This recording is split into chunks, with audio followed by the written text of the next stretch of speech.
toutes les histoires vraies peuvent devenir cinématographiques. Là, notre rencontre peut devenir cinématographique. C'est la façon, c'est la distance qu'on prend avec le réel qui va faire le cinéma.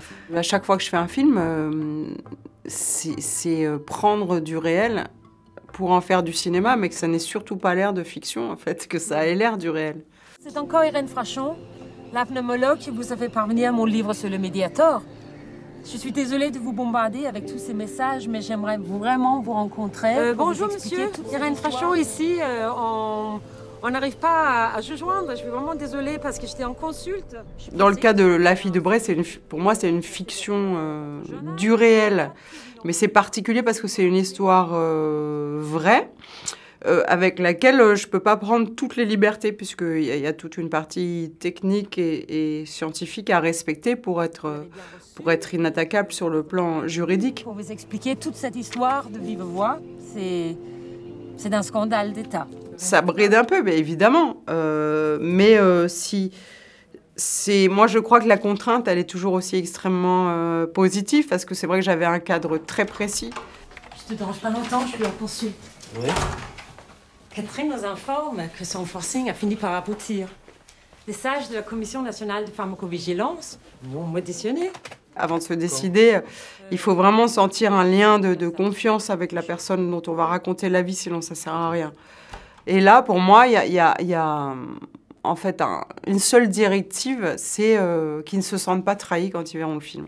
Après, j'ai pris énormément de liberté, mais jamais sans qu'ils en soient informés, jamais sans leur accord, jamais sans les prévenir. Donc la fantaisie, le spectaculaire, il va passer par la mise en scène, et notamment, ce qui fait partie en premier lieu de la mise en scène, c'est le choix des acteurs et la façon dont on la dirige.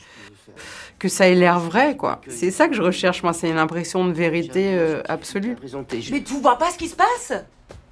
Mais réveille-toi, putain! On est devant une affaire criminelle! Oh!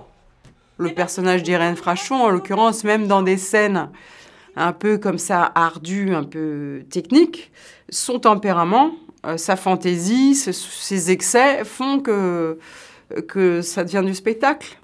Et d'ailleurs, la vraie Irène Frachon, quand elle rentre dans une pièce, même si c'est pour parler de trucs chiants, tout le monde la regarde. C'est à cause de gens comme toi qu'on en est là aujourd'hui. Oh oui, je sais pas, je suis rien vu moi. Alors, on va regarder un peu dans le papier. Ah non, attention.